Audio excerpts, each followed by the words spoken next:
ABC 10 News at 11 starts now. A former San Diego healthcare employee is charged with stealing the identity of dying patients to collect their pandemic unemployment insurance claims. Good evening. I'm Kimberly Hunt. And I'm Steve Atkinson. Our ABC 10 News reporter Rena Nakano spoke to an attorney to break down the shocking charges that man is accused of committing. Yes, the case alleges that a former patient services representative at Scripps Health used his job access to steal information and then pass that along to 3 of his co-conspirators. The charge documents say a traffic stop of 43-year-old Vista resident Conrad Picos last October opened the case wide open. Search warrants found communication between him and a 52-year-old former Scripps Health employee, Matthew Lombardo. Court documents show in August, Lombardo began stealing names, ages, dates of birth, social security numbers, and other confidential information of patients who received services at Scripps Health.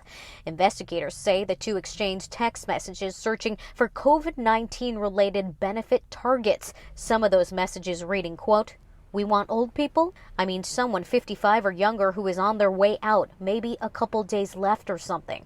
And "This guy died a few hours ago. How many names do we need?" I think a case like this, in the times that we're living in, is really preying on the weakest. Criminal defense attorney David Shapiro says medical fraud cases are done, unfortunately, with the hope that the victims don't notice the crimes. If a loved one passes away, whether suddenly or expected, the last thing that they're going to be thinking about in the days and weeks that follow is, well, let's protect, my uncle, my brother, my father's identity, to make sure no one steals their identity. They're thinking about a burial. They're thinking about grieving. Investigators say the scheme, which targeted a homeless man, a heart attack victim, and several others, went on for months. At least 2 of the pandemic unemployment assistance claims Picos made were rejected. It's unknown if others were successfully filed. Lombardo has been charged with conspiracy to commit wire fraud, aggravated identity theft, and wrongful disclosure of individually identifiable health information. Scripps Healthcare sent ABC 10 News a statement that reads, quote, "Mr. Lombardo was a patient services specialist employed by Scripps Health on an as-need basis from May 13, 2019 to April 14, 2021. He was terminated on April 14, 2021 for cause." Scripps takes its responsibility for protecting patient privacy very seriously and is cooperating with the government investigation. And according to the Department of Justice, the defendants can face up to a 32-year sentence in prison if convicted. I'm Rena Nakano, ABC 10 News. We reached out to Lombardo's attorney with no reply. Pico's attorney declined comment. Struggling businesses at the border will have to wait at least another month for their clientele to return. The U.S. government extended border travel restrictions this morning. They were first put in place at the beginning of the pandemic. Our ABC 10 News reporter Laura Acevedo went to the border today, where that frustration continues tonight.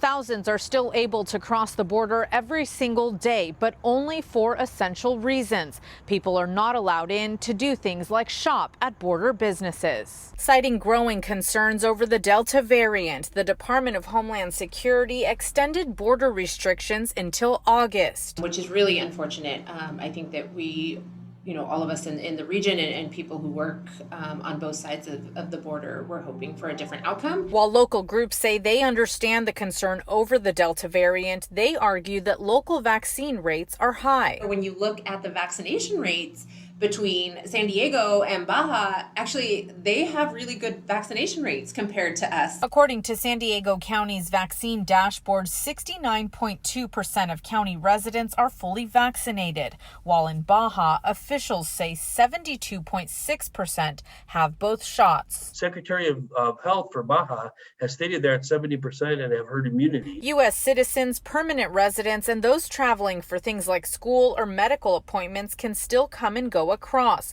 But in San Isidro, 95% of the clientele comes from south of the border. This man in Tijuana says his business depends on purchasing goods in the U.S. Unable to do so for 16 months means increasing prices for his customers. According to the San Isidro Chamber of Commerce, 197 businesses have closed for good since the restrictions went into effect. 1,900 people have lost their jobs. We've never been given a rubric to say, get to this point, the restrictions will be lifted. The restrictions will stay in place until August 21st, where they can either be lifted or extended for another month. In San Isidro, Laura Acevedo, ABC 10 News.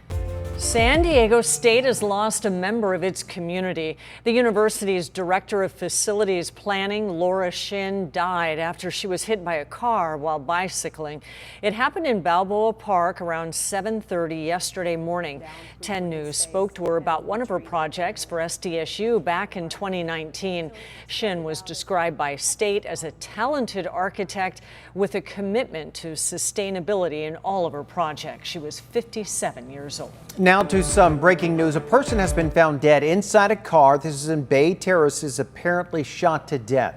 Our ABC 10 News breaking news tracker was there as police investigated tonight. Police say that they received a call of a foul smell coming from a car in the area. This was on Casey Street and Appian Drive. Police found the person dead inside with an apparent bullet hole in the car's windows. Witnesses told police that a man had been living in the car for several months.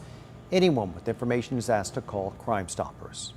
All right, now to an ABC 10 News Pinpoint weather update. We cannot seem to shake this hot and muggy weather. And meteorologist Angelica Campos is tracking how long it will last in the showers on the way. Angelica. That's right. It is warm and very humid. In fact, as we look at the relative humidity, you can see those numbers well over 50% across most of the county, especially our foothills, mountains.